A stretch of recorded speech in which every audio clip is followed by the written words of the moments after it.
Reports are circulating about the closure of some of the American embassies around the world. Well, when it comes to President Donald Trump, practically anything goes. Thank you to all the subscribers to the channel. As always, I appreciate you so much. Let us carry on. Apparently, the United States of America is planning to close some of its embassies around the world. The Trump administration is considering closing nearly 30 U.S. embassies and consulates worldwide, with many located in Africa.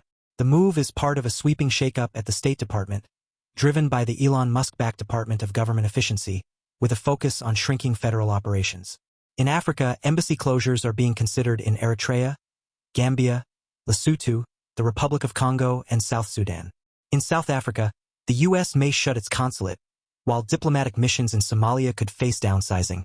Despite their critical role in counterterrorism efforts, closures are also on the table in France, Germany, and the United Kingdom, but in Africa, the impact could be far more profound.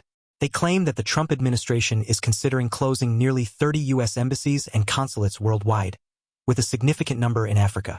The proposed closures include embassies in Eritrea, Gambia, Lesotho, the Republic of Congo, and South Sudan, as well as a consulate in South Africa. This move is reportedly part of a broader effort to streamline government operations and reduce federal spending. All that said, it is worth noting that these plans are still under review and have not been finalized. Critics argue that such closures could weaken U.S. influence in Africa and hinder diplomatic relations. The potential closure of U.S. embassies in Africa could have significant implications across various domains. Reducing the U.S. diplomatic footprint in Africa might weaken its influence on the continent, especially as other global powers like China and Russia continue to expand their presence.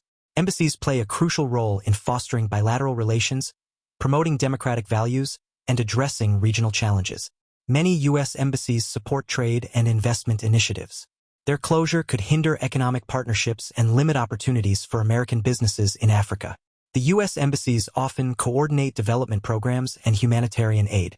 Closing these missions could disrupt ongoing projects and reduce support for vulnerable communities. Diplomatic missions in regions like South Sudan and Somalia are critical for counterterrorism efforts and maintaining regional stability. Downsizing these operations could complicate international security collaborations. For citizens of affected countries, the closure of embassies would mean longer travel distances to access consular services, such as visa applications and assistance for American citizens abroad. The move shows that the United States is retreating from global engagement, potentially affecting the U.S.'s reputation as a leader in international diplomacy.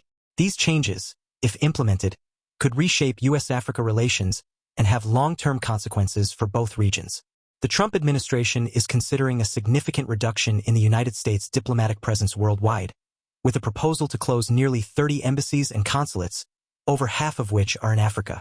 The initiative to cut the State Department's budget by nearly 50% and reduce foreign aid by approximately 75% is indeed a significant shift in U.S. foreign policy. The proposed closures of embassies in African nations such as Lesotho, Eritrea, the Central African Republic, the Republic of Congo, the Gambia, and South Sudan, along with consulates in Durban, South Africa, and Douala, Cameroon, could have far-reaching implications. Critics argue that these closures might weaken U.S. influence in Africa, especially as other global powers like China continue to expand their presence on the continent. The reduction in diplomatic missions could hinder efforts to foster economic partnerships, promote democratic values, and address regional challenges such as counterterrorism and humanitarian crises. Additionally, the plan includes potential closures of embassies in European countries like Malta and Luxembourg, as well as consulates in various cities across Europe and Asia. This broader effort to streamline government operations and reduce federal spending has sparked debate among policymakers and international relations experts about the long-term impact on U.S. diplomacy and global engagement. I already feel sorry for the next government after Donald Trump. It is likely the government after Trump will have to reopen the majority of those embassies again. And hopefully they will have the most articulate and wise foreign secretary, someone more willing to deliver peace. Please, what is your take on this proposed changes by the Donald Trump administration?